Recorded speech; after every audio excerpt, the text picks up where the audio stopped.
Shalom semuanya.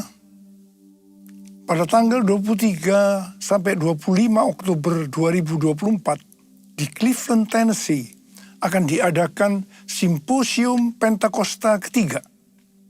Simposium adalah pertemuan beberapa pembicara ahli yang menyampaikan uraian singkat tentang topik tertentu atau tentang beberapa aspek dari topik yang sama. Jadi Simposium Pentakosta ketiga ini artinya hanya membicarakan Pentakosta ketiga. Acara ini diselenggarakan sebagai kolaborasi dari GBI Jalan Jenderal Gatot Subroto, Church of God yang diwakili Pentecostal Theological Seminary atau PTS, Lee University, dan North Cleveland Church of God, dan beberapa sinode Pentakosta lainnya. Bagi saya, hal ini merupakan suatu surprise, kejutan, mengingat selama ini banyak terjadi perdebatan mengenai Pentakosta ketiga, terutama di Indonesia. Hal ini memang sesuai dengan yang dikatakan oleh Tuhan Yesus dalam Yohanes 4 ayat 44, bahwa seorang nabi tidak dihormati di kampung halamannya sendiri. Wow. Mike Baker, Presiden Pentecostal Theological Seminary, bersaksi bahwa ketika pertama kali mendengar tentang Pentakosta ketiga, dia berkata, apaan tuh? Tapi tidak lama kemudian, Tuhan mentransformasi pikiran dan hatinya, sehingga Mike Baker lah yang Tuhan pakai untuk menyelenggarakan Simposium Pentakosta ketiga. Saya sempat ditegur Tuhan, karena Mike Baker lebih berapi-api dibanding saya. Padahal saya yang Tuhan tunjuk sebagai messenger Pentakosta ketiga. Justru Simposium Pentakosta ketiga Tuhan tunjuk di Amerika. Sesuai dengan yang dinubuatkan oleh Cindy Jacob pada acara Empower 21 Asia tahun 2018 di SICC. Dia bernubuat bahwa gerakan Pentakosta ketiga ini dari timur ke barat dan akan kembali ke Yerusalem. Barat yang dimaksudkan adalah Amerika. Dari Amerika lah gerakan Pentakosta ketiga akan menyebar ke seluruh dunia. Jadi sekarang yang ada di Amerika tentang Pentakosta ketiga, selain dari Simposium Pentakosta ketiga adalah The Niko Nyoto Raharjo Chair for the Restoration of the Tabernacle of David yang didirikan oleh Pentecostal Theological Seminary. Ini merupakan cikal bakal Pentakosta ketiga. Dan yang kedua, plakat ketiga tentang Pentakosta ketiga yang terdapat di lobi asrama Niko Nyoto Raharjo Hall, Oral Roberts University di Tulsa, Oklahoma. Dan yang ketiga, Third Pentecost Azusa Street Prayer Tower di Los Angeles. Yang keempat, The Third Pentecost Channel di Spirit Network dari Pentecostal Theological Seminary. Dan yang kelima, sedang dikerjakan Niko Nyoto Raharjo Prayer Center di gedung pusat Church of God di Cleveland, Tennessee. Ini adalah menara doa pusat untuk Church of God. Church of God berusia 138 tahun dan berada di 194 negara dengan jumlah jemaat sekitar 8,3 juta orang. Ruangan yang dipakai adalah tempat yang biasa dipakai bersidang oleh Executive Council, yaitu Executive Committee dan Council of 18. Ini tempat yang bisa dikatakan eksklusif, tetapi sekarang dipersembahkan untuk menara doa. Pada waktu sidang Executive Council tanggal 18 September 2024 yang lalu, dalam rekaman saya diminta untuk berkata bahwa hari ini adalah hari yang berbahagia dan bersejarah. Karena hari ini ruang Executive Council dipakai untuk terakhir kalinya. Sebab selanjutnya akan dibuat Niko Nyoto Raharjo Prayer Center. Hari-hari ini Pentakosta ketiga sedang dicurahkan untuk menyelesaikan amanat agung. Api Pentakosta menyala, api Pentakosta menyala, api, api, api, api, api, api Pentakosta ketiga, api Pentakosta ketiga, api Pentakosta ketiga. Awal tahun 2009, Tuhan berbicara sangat serius kepada saya. Aku datang segera. Aku datang segera. Dengan gemetar saya bertanya, apa yang akan Tuhan kerjakan? Dan apa yang harus saya lakukan? Baru pertengahan tahun 2009, Tuhan menjawab, aku akan mencurahkan rohku. Pada saat roh kudus dicurahkan, akan terjadi seperti yang tertulis dalam Yoel 2, ayat 28 sampai dengan 32. Akan ada 3 tanda yang terjadi. Tanda pertama sesuai dengan Yoel 2 ayat 28 dan 29. Maka anak-anak, pemuda, orang tua akan dipakai Tuhan secara luar biasa. Haleluya. Tanda yang kedua, sesuai dengan Yoel 2 ayat 30. Maka mujizat akan terjadi luar biasa. Tapi tanda yang ketiga, sesuai dengan Yoel 2 ayat 31, akan terjadi goncangan yang luar biasa. Dengan adanya 3 tanda ini, maka Yoel 2 ayat 32 akan digenapi. Yaitu akan banyak orang yang berseru pada nama Tuhan. Dan mereka yang berseru akan diselamatkan. Akan terjadi penuaian jiwa besar-besaran. Jadi sebelum kedatangan Tuhan Yesus yang kedua kalinya, akan ada pencurahan Roh Kudus yang dahsyat. Ini akan mengakibatkan penuaian jiwa besar-besaran. Selama hampir 10 tahun, setiap kali saya berkhotbah, selalu saya memperkatakan akan terjadi goncangan yang dahsyat. Siapa yang mengira yang dimaksudkan dengan goncangan di sini adalah COVID-19? Pada acara Empower 21 Asia di SICC tahun 2013, Tuhan memberi nama pencurahan Roh Kudus yang terjadi sekarang ini sebagai Pentakosta ketiga. Definisi Pentakosta ketiga ada 5. Yaitu yang pertama, Pentakosta ketiga adalah pencurahan Roh Kudus yang dahsyat di zaman ini, melebihi yang terjadi di Azusa Street. Yang kedua, Pentakosta ketiga akan mengakibatkan penuaian jiwa yang terbesar dan yang terakhir sebelum Tuhan Yesus datang kembali. Dan yang ketiga, Pentakosta ketiga akan membangkitkan generasi Yeremia, yaitu anak-anak muda yang dipenuhi Roh Kudus, cinta mati-matian kepada Tuhan Yesus, tidak kompromi terhadap dosa, dan akan bergerak untuk memenangkan jiwa.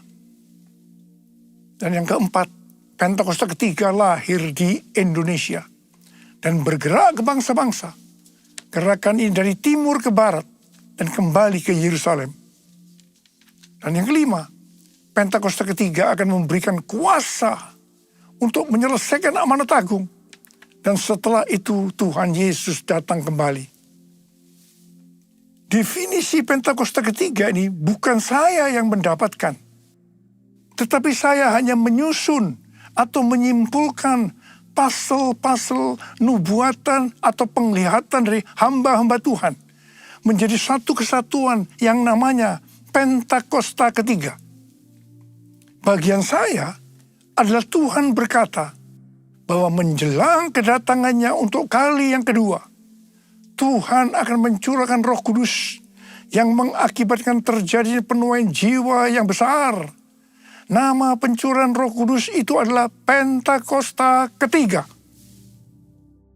Definisi pertama dan kedua dari Pentakosta ketiga, ini nubuatan dari William Seymour, hamba Tuhan yang dipakai dalam Azusa Street Revival.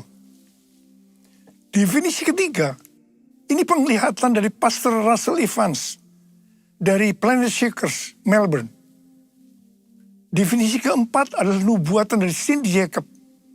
Dan definisi kelima dari Dr. Tim Hale yang saat itu menjabat sebagai General Overseers atau Ketua Umum Church of God. Pencurahan Roh Kudus yang dahsyat yang terjadi hari-hari ini, namanya adalah Pentakosta ketiga. Pentakosta pertama terjadi di kamar loteng Yerusalem sekitar 2000 tahun yang lalu.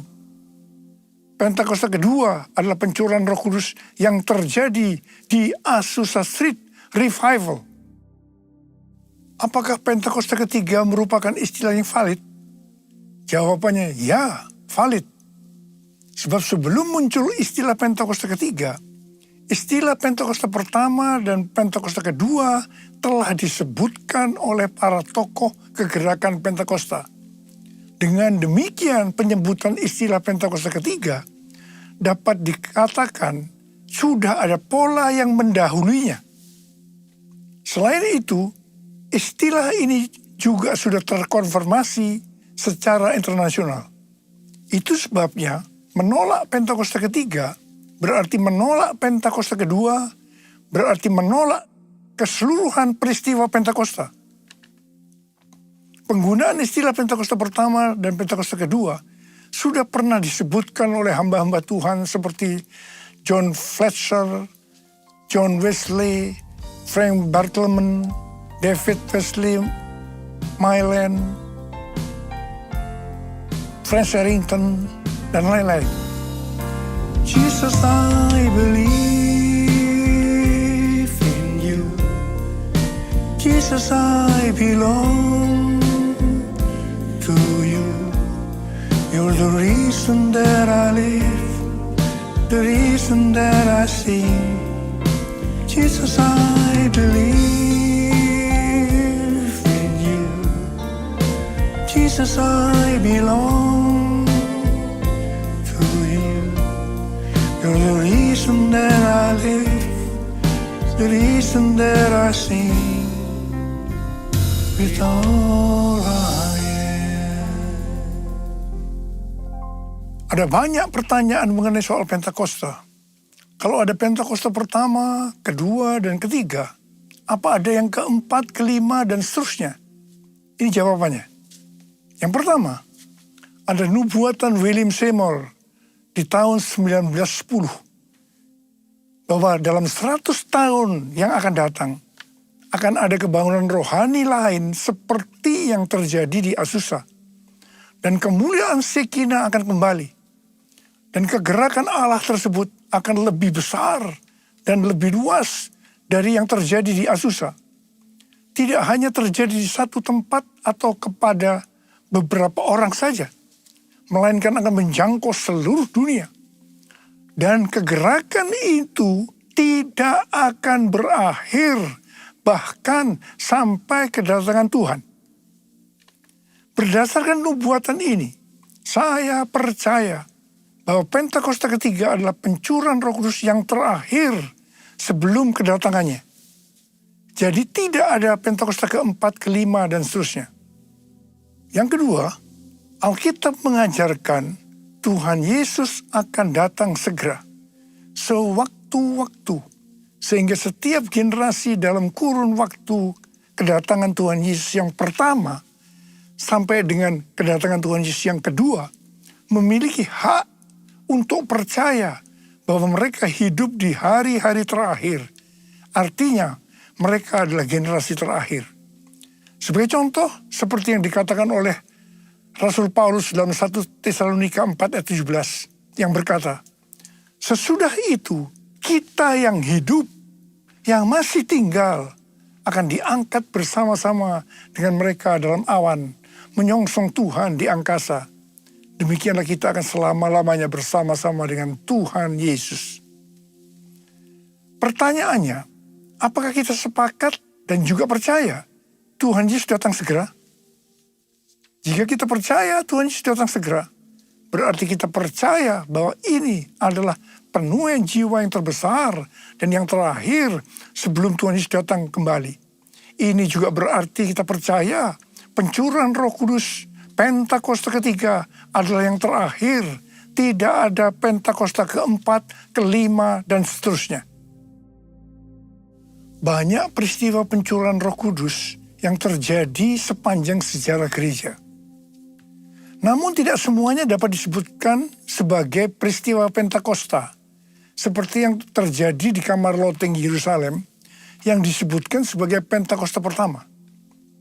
Ada 3 kualifikasi pencurahan Roh Kudus yang dahsyat seperti Pentakosta pertama, yaitu yang pertama, masif, ekspansif, dan multi-etnis.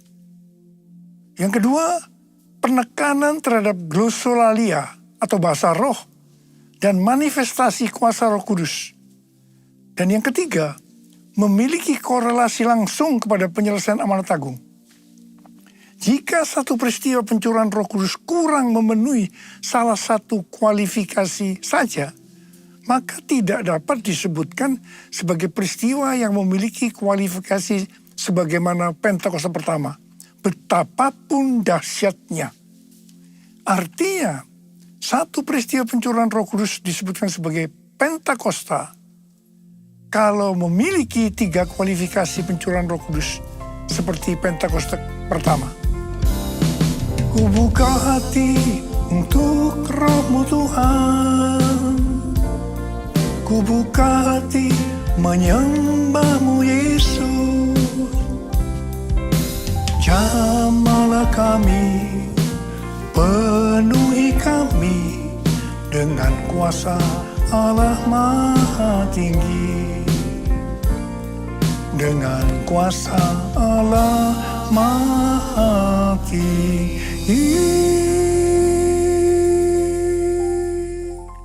Waktu Tuhan Yesus ditanya oleh murid-muridnya tentang tanda kedatangannya yang kedua kali dan tanda akhir zaman, Tuhan Yesus menjawab bahwa akan muncul Mesias-Mesias palsu yang memakai namaku, akan mendengar deru perang dan kabar tentang perang. Bangsa akan bangkit melawan bangsa, kerajaan melawan kerajaan. Akan ada kelaparan dan gempa bumi di berbagai tempat. Banyak orang percaya disiksa dan dibunuh oleh karena namaku. Banyak orang akan murtad dan mereka saling menyerahkan dan saling membenci. Banyak nabi palsu akan muncul menyesatkan banyak orang. Karena kedurhakaan makin bertambah, kasih kebanyakan orang akan menjadi dingin. Namun mereka yang bertahan sampai pada kesudahannya akan diselamatkan. Selain itu, Tuhan Yesus menjawab dari Matius 24 ayat 14 yang berkata, Injil kerajaan ini akan diberitakan di seluruh dunia menjadi kesaksian bagi semua bangsa. Sesudah itu barulah tiba kesudahannya.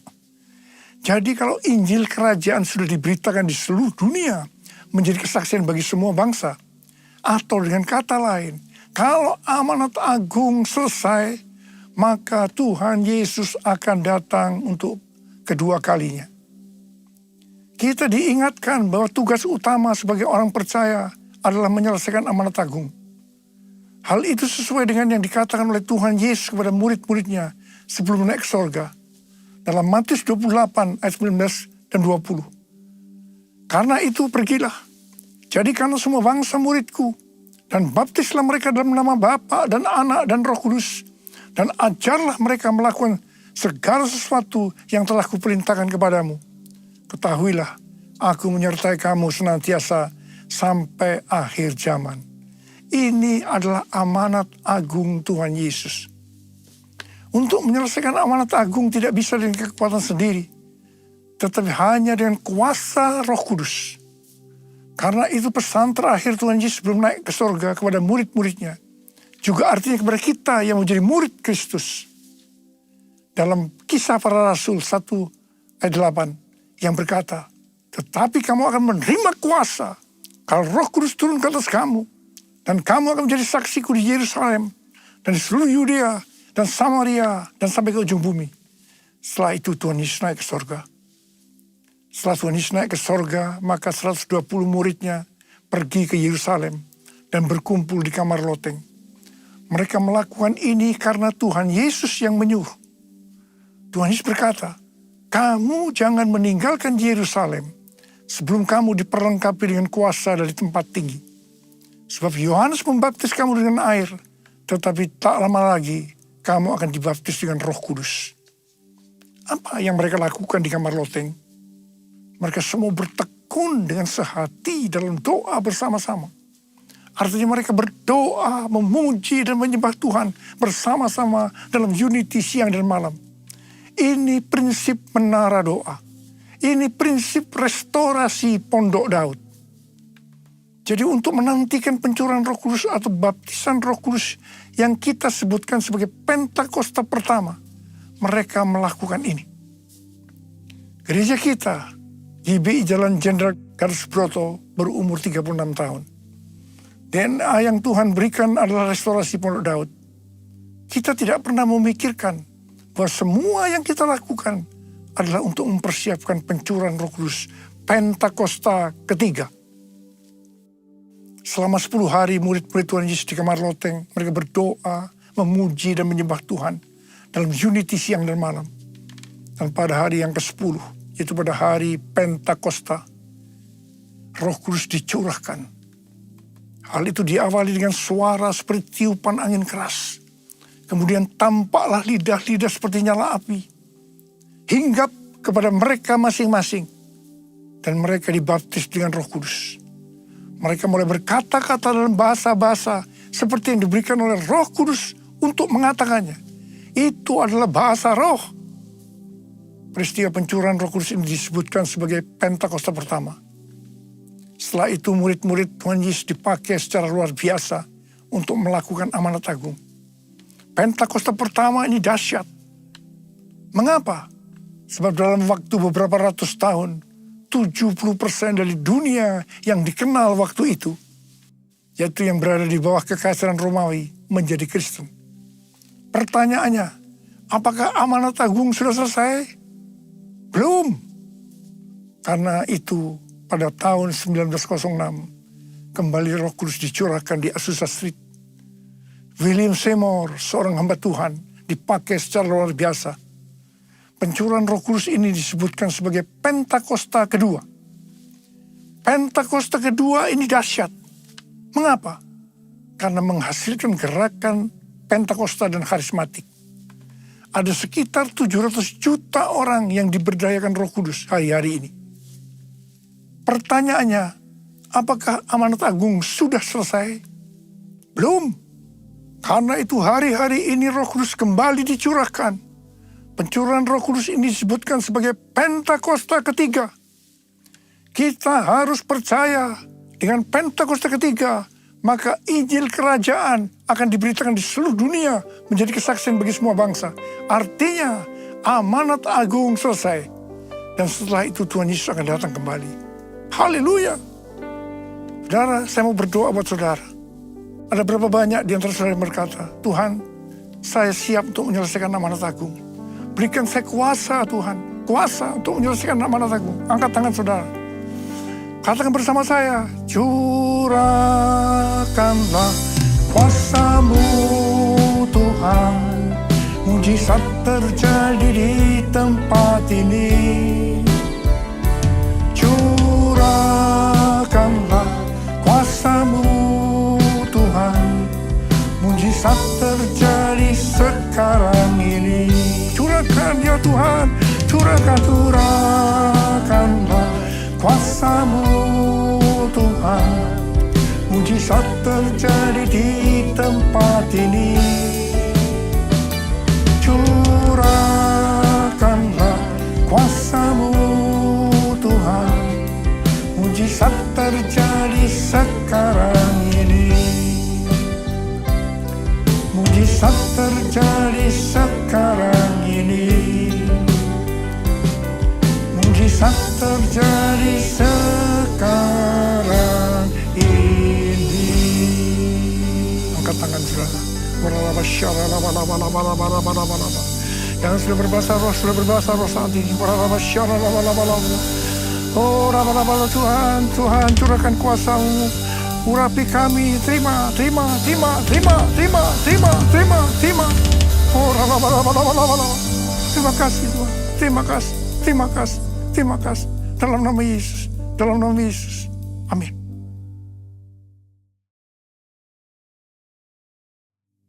Kita akan masuk dalam perjamuan kudus. kita akan mengingat ayat ini. Sebab setiap kali kamu makan roti ini dan minum cawan ini, kamu memberitakan kematian Tuhan sampai Ia datang. Perjamuan kudus adalah perjamuan Tuhan Yesus sendiri. Setiap kali kita masuk ke dalam perjamuan kudus, Tuhan Yesus selalu berkata, biarlah ini menjadi peringatan akan daku. Karena itu mari arahkan hati kita kepada kebaikan Tuhan. Kita akan mengingat kebaikan Tuhan. Supaya kita lebih mengasihi Tuhan Yesus. Kita lebih mengasihi satu dengan yang lain. Mari tundukkan kepala. Bapa, siapakah kami sebelum kami mengenal Engkau? Kami semua orang berdosa. Upah dosa adalah maut, mati. Tetapi Engkau yang tidak berdosa telah dijadikan dosa oleh karena kami. Engkau harus turun dari sorga mulia, menjelma menjadi manusia, mati ganti kami dengan penderitaan yang luar biasa. Sungguh Tuhan luar biasa kasih-Mu pada kami. Engkau jadikan kami sebagai anak-anak-Mu. Engkau bela, Engkau tuntun, Engkau berkati, Engkau ajar kami. Kalau kami salah, itu Engkau ya Aba. Itu Engkau ya Aba. Darah Tuhan Yesus akan memberkati kita melalui perjamuan kudus ini. Tapi Tuhan mau kita makan dan minum dengan cara yang benar. Karena itu masing-masing sekarang introspeksi. Lihat keadaan dirimu masing-masing. Jangan menyimpan dosa. Kalau ada dosa yang Tuhan ingatkan, langsung minta ampun. Langsung minta ampun. Ampuni saya Tuhan, ampuni, ampuni. Kau melihat anak-anak-Mu ya Tuhan sedang menyelesaikan segala sesuatu dengan Tuhan. Ampuni kami ya Tuhan. Layakkan kami untuk masuk dalam perjamuan kudus. Bapak terima kasih. Kami akan masuk dalam perjamuan kudus dengan hati yang penuh ucapan syukur. Dalam nama Yesus. Amin. Sekarang, mari. Angkat roti di tangan kanan kita tinggi-tinggi. Sebab apa yang telah kuteruskan kepadamu telah aku terima dari Tuhan. Yaitu bahwa Tuhan Yesus pada malam waktu Ia diserahkan mengambil roti. Dan sesudah itu Ia mengucap syukur atasnya. Ia memecah-mecahkannya dan berkata, inilah tubuhku yang diserahkan bagi kamu. Perbuatlah ini menjadi peringatan akan aku. Saudara dikasih Tuhan. Bukankah roti yang kita pecah-pecahkan ini adalah persekutuan kita dengan tubuh Kristus. Mari kita makan dalam nama Yesus.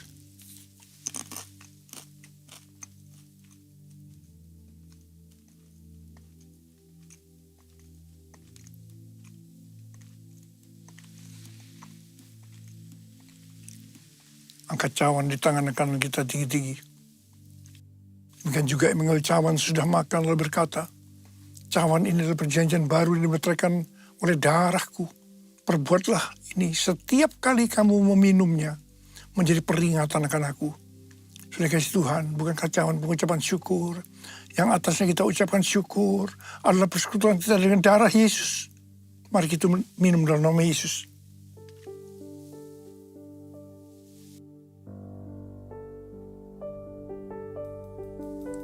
Ucapkan syukur dan terima kasih dengan suara. Tuhan terima kasih ya Tuhan. Terima kasih ya Tuhan. Terima kasih ya Tuhan. Terima kasih Tuhan. Oh terima kasih. Engkau melihat anak-anak-Mu Tuhan. Mereka membutuhkan pertolongan Tuhan. Mereka membutuhkan jamahan Tuhan. Jamah mereka satu persatu ya Aba. Jamah mereka. Saat ini Kau sedang menyembuhkan yang sakit, sedang membebaskan yang terikat. Engkau sedang menghibur yang susah. Engkau menguatkan yang lemah. Engkau memberikan pengharapan yang baru bagi yang mereka datang dengan keadaan putus pengharapan. Tuhan Kau baik. Engkau baik. Kau sungguh baik buat kami semua. Terima kasih ya Tuhan. Terima kasih buat semuanya ini. Terima kasih ya. Terima kasih Yesusku. Terima kasih Yesusku. Puji syukur hanya bagi Tuhanku. Terima kasih Yesusku. Terima kasih Yesusku. Puji syukur hanya bagi Tuhanku. Terima kasih. Terima kasih Yesusku. Terima kasih Yesusku.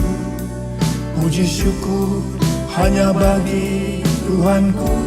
Terima kasih Yesusku, terima kasih Yesusku. Puji syukur hanya bagi Tuhanku.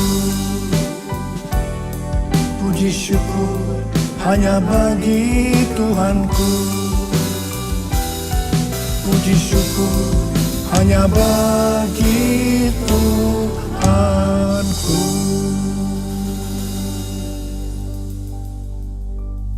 Mari angkat tangan kita di hadapan Tuhan. Terimalah berkat Tuhan. Kasih karunia berlimpah-limpah daripada Allah Bapa dalam Anak yang tunggal Yesus Kristus. Persekutuan yang manis dengan Roh Kudus menyertai kita semua mulai hari ini sampai Tuhan Yesus datang menjemput kita di awan-awan dan bahkan sampai selama-lamanya. Yang percaya bersama-sama katakan amin.